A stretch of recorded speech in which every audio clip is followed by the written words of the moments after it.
এই দেখ মাটি দিয়ে কি করে মূর্তি বানাতে হয়। পুটি, তোকে বানালাম একদম তোর মতো, তাই না? একটা আমার মতো করে দাও না দাদু। আরে দেবো দেবো, সবারই একটা করে মূর্তি বানিয়ে দেবো। বলি বাজারে কে যাবে? হ্যাঁ, আকাশের দিকে তাকিয়ে দেখেছো সূর্য কোথায় উঠেছে? তা সেটা মিষ্টি করে বললে কি হতো? এত ঝাঁঝ কেন গলায়? সাধে কি ঝাঁঝ আসে? বড় দুঃখে আসে, দুঃখে। মাটির পুতুল নিয়ে বাচ্চাদের সঙ্গে খেলছো, আমি কি মানা করেছি? কিন্তু বাজারটা তো করতে হবে নাকি, নইলে সবার মুখে কি তুলে দেব? এই নাও তোমার মূর্তি। এই পুটি গুলটে, দেখ তো তোদের দিদার মতো হয়েছে কিনা। হ্যাঁ গো, একেবারে দিদা। এই পুতুলটা দিদা তুমি কিন্তু ঘরে রেখে দিও। পুতুল নয় রে, মূর্তি।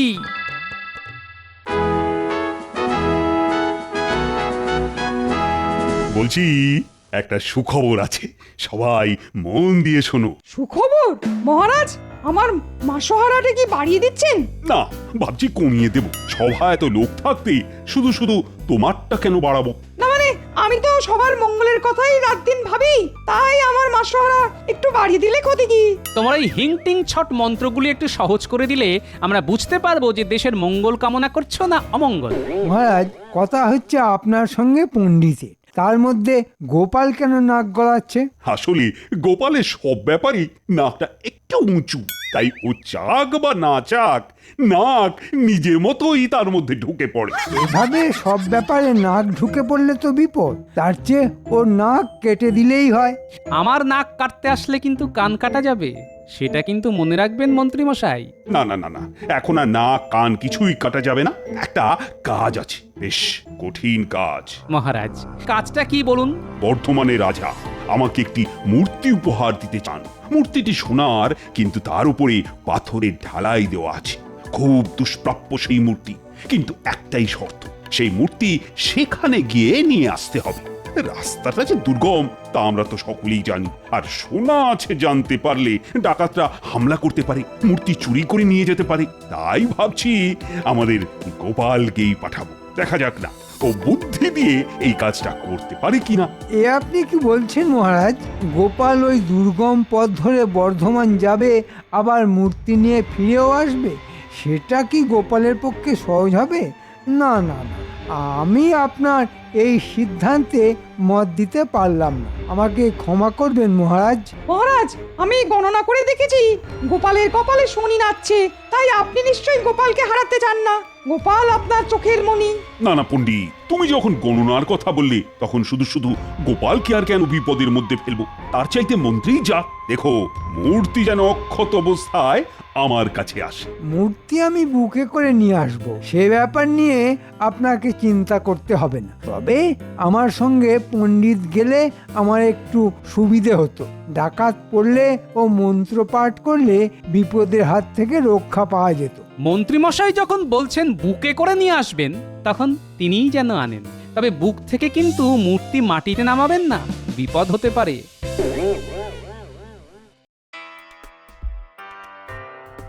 একটা পুতুল নিয়ে আসতে আপনি যাচ্ছেন? আচ্ছা, এটা কি মহারাজের ন্যায্য কাজ হলো? আপনি একটা রাজ্যের মন্ত্রী। না না না না না, এই কাজটা আপনি আমাদের দিতে পারতেন, তা না আপনি নিজেই যাচ্ছেন। তোদের পাঠাবো? আমি কি পাগল হয়ে গেছি? হ্যাঁ, ওটা পুতুল নয় রে, খাঁটি সোনার, উপরে পাথর ঢালাই করে সোনাটাকে লুকিয়ে রাখা আছে, বুঝলে? তা আমাদের কি করতে হবে? বর্ধমানের মহারাজ বাক্সের ভিতরে করে তাহেরপুর পর্যন্ত পৌঁছে দেবে, তারপর তার লেঠেনরা চলে যাবে, সেখান থেকে আমরা নিয়ে আসব। তারপর লেটেলরা চলে গেলে ওই ভিতরের সোনার মূর্তি আমরা চুরি করে নিয়ে নেব। এই তো, এটা এমন কি কঠিন কাজ, খুব পারবো।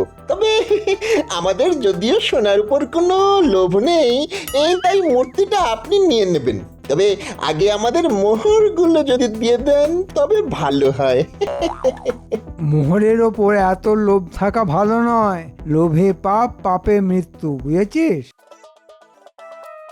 বিজ্ঞানী, তাহলে বিষয়টা বুঝতে পারলেন? তার বুঝবো না, ওই মূর্তি কি আর ভেবেছো মহারাজ হাতে পাবেন? কখনোই না। বিষয়টা নিয়ে খুব দুশ্চিন্তায় পড়েছি। তাহলে কি উপায় গোপাল? ব্যাটা আবার পণ্ডিতটাকেও সঙ্গে করে নিয়ে যাচ্ছে। ঘটনাচক্র খুব একটা সুবিধা ঠেকছে না গোপাল। আচ্ছা বিজ্ঞানী, এমন কোনো আঠা কি তৈরি করা যায় যা চামড়া আর পাথরকে জোড়া লাগাতে পারে, এমন ভাবে যা কখনো আলাদা করা যাবে না, চামড়া না কাটা পর্যন্ত? হ্যাঁ, সেটা সম্ভব। ওই গালা, গদ আর বেশ কিছু শিকড় বাকড় একসঙ্গে পেটে নিলে যে আঠা তৈরি হবে তার কোনোদিনও আলাদা করা যাবে না। সেখানে চামড়ার না কাটা পর্যন্ত আঠার হাত থেকে নিস্তার নেই। তা তোমার লাগবে? এই আঠা যদি তৈরি করে দিতে পারেন তো খুব ভালো হয়। তা এটা আবার কোনো কাজ নাকি? আমি আজ রাতেই তৈরি করে রাখবো, তুমি ভোরে এসে নিয়ে যেও। হ্যাঁ।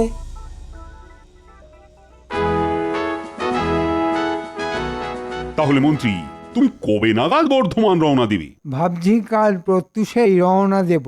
ভালো কথা। আজ যে গোপালকে দেখছি না কেন, ওর আবার কিছু হয়নি তো? আপনার শুধু গোপাল গোপাল, আরে সে কি আর এ রাজ্যে আছে? মনের দুঃখে অন্য কোথাও চলে গেছে। কেন কেন কেন সে অন্য রাজ্যে যাবে কেন? তার কি কোনো অসম্মান হয়েছে? না মানে আপনি ওকে মূর্তি আনতে পাঠাননি তো, সেই কারণেই মনে হয় বৈরাগী হয়ে গেছে। গোপাল যদি বৈরাগী হয়ে কোথাও চলে যায় তার জন্য তো মহারাজ দায়ী হতে পারে না।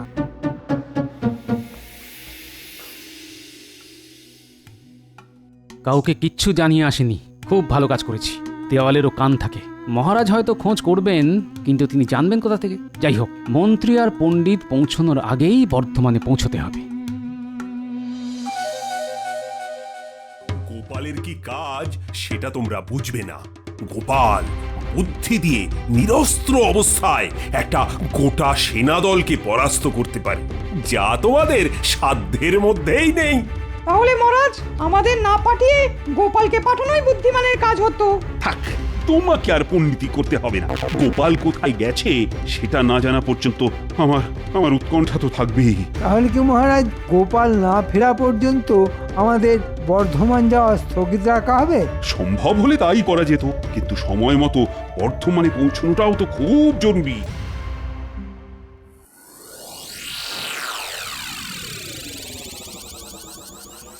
ওরে পুটি, গুলটে, ন্যাপলা, বলি একবার আয় তো। তোদের দাদু যে সকাল থেকে কোথায় গেছে তার কোনো খবর নেই রে। আমাদের ডাকছো কেন গো দিদা? বলি ডাকছি কি আর সাধে রে? তোর দাদু যে সেই শেষ রাতে কোথায় বেরিয়ে গেল, এখনো ফিরলো না তো। নিশ্চয়ই কোনো কাজে বেরিয়েছে, হয়তো মহারাজ কোথাও পাঠিয়েছেন। দাদু কাল বলছিল বিজ্ঞানীর বাড়ি গিয়েছিল কি একটা জরুরি কাজে। বলি জানা বাবা, বিজ্ঞানী মশাইকে একবার জিজ্ঞেস করে আয় তো তোদের দাদু কোথায় আছে তা জানেন কি না। হ্যাঁ, মনে হয় ওখান থেকেই খোঁজ পাওয়া যাবে। যা একটা আঠা গোপালকে বানিয়ে দিয়েছি না, একবার যা হাত দেবে তাকে আর সেই হাত খুলতে হবে না, কেটে তবে খুলতে পারবে। আরে তোমরা নিশ্চয়ই দাদু কোথায় গেছে জানতে এসেছো। হ্যাঁ বিজ্ঞানী মশাই। কোথায় গেছে তা আমি জানি, কিন্তু এই কথাটা তোমাদের বলা যাবে না। দিদাকে গিয়ে বলো যে তিনি খুব একটা জরুরি রাজকার্যে গেছেন, ফিরে আসতে দেরি হবে, তাকে চিন্তা করতে বারণ করো।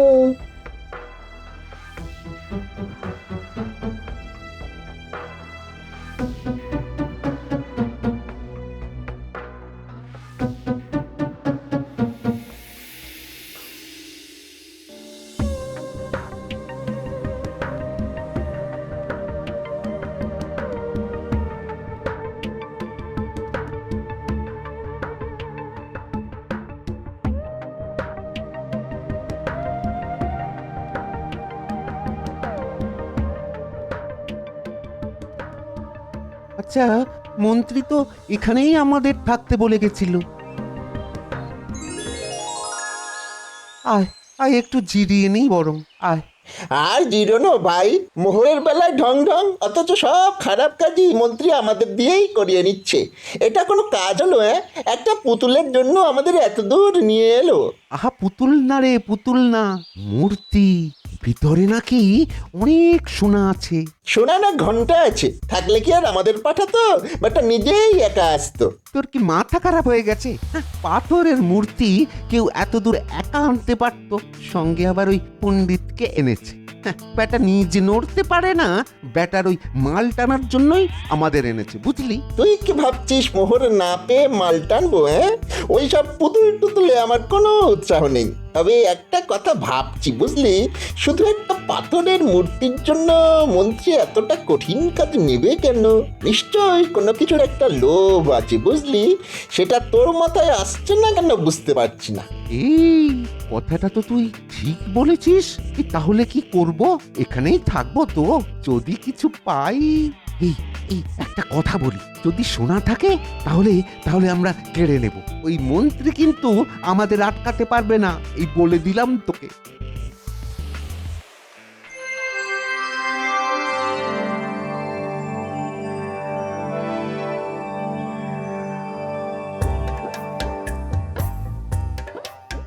আরে গোপাল, মহারাজ কৃষ্ণচন্দ্র তোমাকে পাঠিয়েছেন, এই খুব ভালো করেছেন।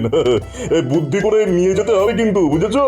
আগে সেই জন্যই তো এসেছি, কিন্তু মহারাজ আমায় পাঠাননি, আমি নিজ দায়িত্বে এসেছি। শুনেছি যে এই মূর্তি নাকি বহু বছরের প্রাচীন এবং এর মধ্যে সোনা আছে, তাই ভাবলাম নিজেই যাই। কাউকে বিশ্বাস করা তো খুব কঠিন। ঠিক কথাই বলছো, কিন্তু তোমাকে কৃষ্ণচন্দ্র না পাঠালে আমি তোমার হাতে এই অমূল্য মূর্তি দেবো কি করে? রাজামশাই, এই মূর্তি মহারাজের তরফ থেকে নিতে আসছেন আমাদের মন্ত্রী মশাই, সঙ্গে আবার এক পণ্ডিত। কিন্তু সত্যি বলতে কি, আমি এই দুজনের কাউকেই ঠিক বিশ্বাস করতে পারি না, তাই মূর্তিকে এমন ভাবে সুরক্ষিত রাখতে চাই যাতে চুরি না হয়। বেশ করেছো, এই তো চাই। আমাদের দেশের এইসব অমূল্য মূর্তি যদি চুরি হয়ে যায়, তবে এই দেশের ঐতিহ্য নষ্ট হয়ে যাবে। বলো বলো, কিভাবে মূর্তি তুমি সুরক্ষিত রাখবে, বলো আমায়। রাজামশাই, সে ব্যাপারে কোনো প্রশ্ন করলে আমি খুব বিব্রত বোধ করব। আসলে খুব গোপনীয়তার মধ্যে এই কাজটা করতে চাই। শুধু দুই একটা অনুরোধ কি আপনি রাখবেন?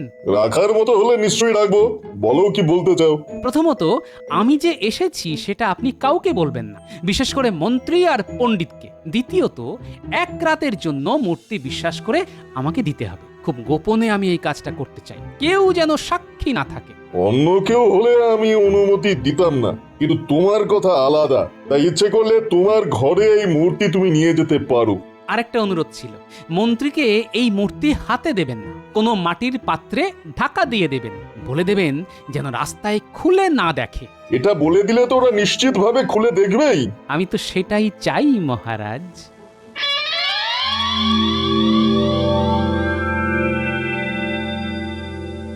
আর তো পারি না মন্ত্রী, কেন যে আমার সঙ্গে আনতে গেলে কে জানে। আরে বাবা, আর কত দূর?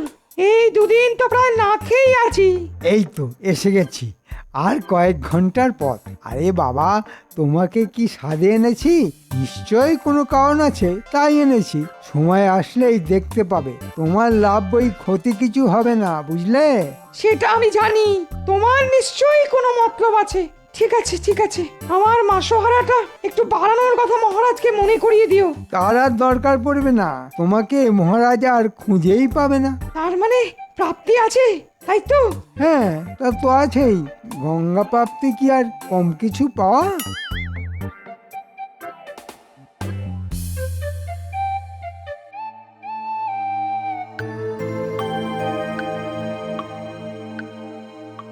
আহা, কি সুন্দর এই মূর্তি! এর মর্ম কি করে বুঝবে মন্ত্রীর মতো পাতকরা? দেখলেই যেন চোখ জুড়িয়ে যায়। এর মধ্যে যে সোনা আছে তার জন্যই মন্ত্রীর মতো দুষ্কৃতীরা এইসব ভেঙে দিতে চায়। ছি, কিন্তু আমি থাকতে এই অপরাধ করতে দেব না। এই আমি আঠা লাগালাম ভালো করে, যে একে ছোঁবে তার শরীর থেকে মূর্তি আর খোলা যাবে না। যাক, আমার কাজ আপাতত এখানেই শেষ। কাল আবার দেখা যাবে কি থেকে কি হয়।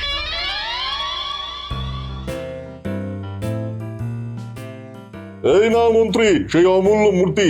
এটি যেন অক্ষত দেহে মহারাজ কৃষ্ণচন্দ্রের হাতে পৌঁছায়। আর একটা কথা, এই ডালার মধ্যেই রাখা আছে মূর্তি। হ্যাঁ, রাস্তায় যেন কেউ না খোলে, এটা আমার আদেশ।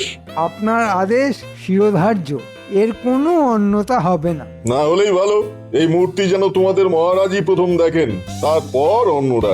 নিশ্চয়ই রাজামশাই। ব্যাপার বলতো?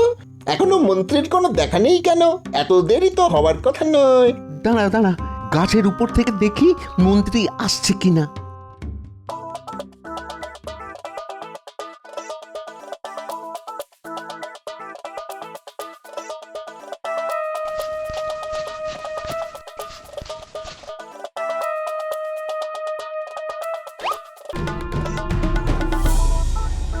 আরে সমস্ত রাস্তাটা আমি এই জ্বালা নিয়ে যাব নাকি? তোমার শরীরে কি কোনো দয়া মায়া নেই? থাকলে কি আর তোমায় আনতাম? যে কাজে এসেছো সেটা ভালো করে করো, নইলে এই নির্জন জঙ্গলে তোমায় পুঁতে রেখে দেবো।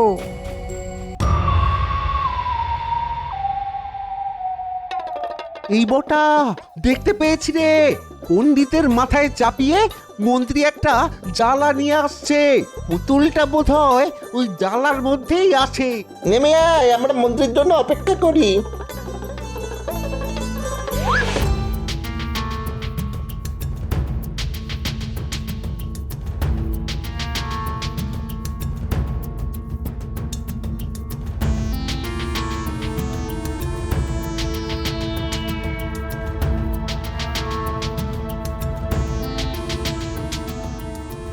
মন্ত্রী খুব তাড়াতাড়ি যাচ্ছে, নিশ্চয়ই ওখানে ওর দলবল অপেক্ষা করছে।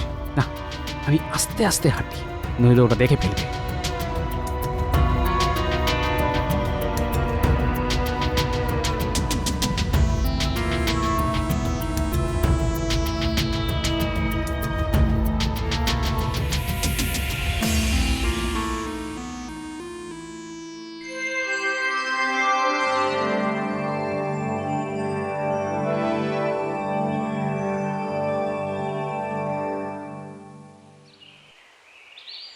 সেই কখন থেকে বসে আছি, আপনি আসছেনই না। আমরা তো ভাবলাম বাঘেই হয়তো আপনাকে পকাত করে খেয়ে ফেলেছে। আরে বাঘে খাবে আমাকে? ভাবিস কি করে? হ্যাঁ, যাক, এবার তোরা দেখ আমি মাটির জ্বালাটা ভাঙি। এর মধ্যে এই মূর্তি আছে। মহারাজ যদিও বলেছিল আগে না দেখতে, কিন্তু যার মধ্যে সোনা আছে তা কি আর না দেখে পারা যায় বল? হাতের এই লাঠিটা দিয়ে আগে হাঁড়ি ভাঙি, তারপর মূর্তিটা বাগাই, তারপর মূর্তি ভেঙে সোনা নিয়ে নেব। তাহলে মহারাজকে কি দেবে মন্ত্রী? কচু পোড়া। কষ্ট করে সোনার মূর্তি নিয়ে আসবো আমরা, আর মহারাজ সেটা দেখিয়ে বাহবা করবে। তা হতে দেব না। তাহলে আমাকে ভাগ দেবে তো? মুন্ডু দেব, তোমাকে মেরে ঠ্যাং ভেঙে এখানে ফেলে রেখে দেবো। মহারাজকে বলবো পণ্ডিতের ঠ্যাং ভেঙে ডাকাতরা মূর্তি নিয়ে পালিয়েছে। মহারাজকে বলে দিলে তোমায় আর বাঁচিয়ে রাখা হবে না। তুমি আমার সঙ্গে এই কাজ করতে পারলে? তোমার কি দয়া মায়া বলে কিছুই নেই? সোনার জন্য আমি নিজেকেও মেরে ফেলতে পারি।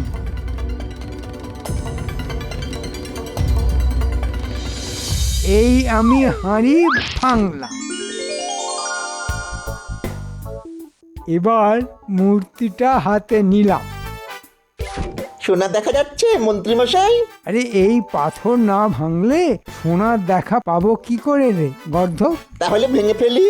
এই নে মূর্তিটা, ভাঙ দেখি। আরে আপনি ছাড়ুন, নইলে নেব কি করে? ওরে গর্ধ, আমি তো ছেড়েই দিচ্ছি, তুই নিতে পারছিস না কেন? তোর গায়ে কি জোর কমে গেল?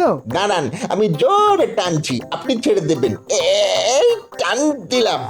ওরে বাবা রে, ওরে বাবা, আমার হাতের চামড়া ছিঁড়ে যাচ্ছে রে। হ্যাঁ, কি হয়েছে বলতো? বুঝতে পারছি না। বটা, তোর ওই জোর কমে গেছে বুঝলি। এই দেখ, আমি ধরে টান মারছি, তোরা ছেড়ে দিবি। হ্যাঁ,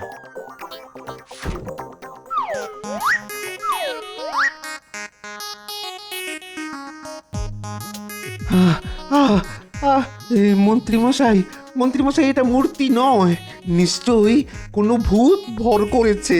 এবার যাবো কি করে? এ আঠা লোভের আঠা, আর যে ছাড়ানো যাবে না। 3 শয়তানকে এভাবেই মহারাজের কাছে নিয়ে যেতে হবে। গোপাল, গোপাল, তুমি এসেছো? বাঁচালে, বাঁচালে। ওরা আমার ঠ্যাং খোঁড়া করে এখানে ফেলে চলে যেত। মহারাজকে বলতো ডাকাতরা আমাকে মেরে মূর্তি ডাকাতি করে নিয়ে গেছে। ওরা কত নীচ তা আজ বুঝতে পারলাম। কিন্তু তুমি কি এমন বুদ্ধি করলে যে ওরা এইভাবে আটকে গেল? সে সেটা পরে বলবো, আগে চলুন ওদের লাথি মারতে মারতে রাজবাড়িতে নিয়ে যাই। কথা রাখার জন্য আপনাকে ধন্যবাদ মন্ত্রী মশাই। মূর্তি একেবারে বুকে করে নিয়ে যাচ্ছেন, সাবাস। একেই বলে মহারাজের প্রতি আনুগত্য।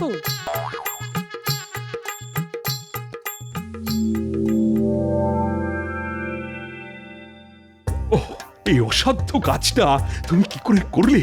সাবাস সাবাস গোপাল, তুমি আমার মান বাঁচালে। আমি কিছুই করিনি মহারাজ, যা করেছে বিজ্ঞানী। এমন আঠা তৈরি করেছে যে এই লোভের আঠা আর উঠবে না। তাহলে মূর্তি হাতে পাও কি করে? আগে এই মূর্তিকে বিজ্ঞানীর দেওয়া ওষুধে স্নান করাতে হবে, তারপর মন্ত্রী আর সাগরেদদের চামড়া কেটে মূর্তি বার করতে হবে। কিন্তু এই কাজটা কে করবে? আপনি ভুলে যাবেন না, আমি নাপিত ছিলাম, ফোঁড়া কেটে আপনার নজরে এসেছিলাম।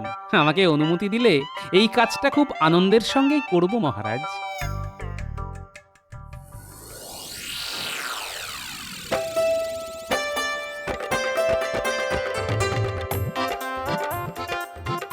কাজটা ভালো করনি গোপাল, আমি এর শোধ নেব। দাঁড়ান, ঝুলিতে করে আমি নড়ুন কাঁচি সব নিয়ে এসেছি। আপনি বটা ঘটা তিনজনেই চট করে শুয়ে পড়ুন দেখি, আমি কাঁচি চালানোর কাজটা সেরে ফেলি। কাচ কাচা কাচ। না গোপাল না, খুব কষ্ট হবে। ওরে বাবা রে বাবা, ওই কষ্ট আমরা সহ্য করতে পারবো না। আরে আপনারা না শুলে আমি কাজটা করব কি করে? দাঁড়ান বলছি, কাচ কাচ কাচ কাচ কাচ কাচ কাচ কাচ কাচ। তখনই বলেছিলাম বুকে করে আনবেন, আমি কি আর না বুঝে বলেছি? সোনা পেতে গেলে একটু কষ্ট তো করতেই হবে। সামান্য যন্ত্রণা সহ্য করতে না পারলে বড়লোক হবেন কি করে? আরে দাঁড়ান মন্ত্রী মশাই, দাঁড়ান। আরে বটা ঘটা দাঁড়া দাঁড়া দাঁড়া বলছি।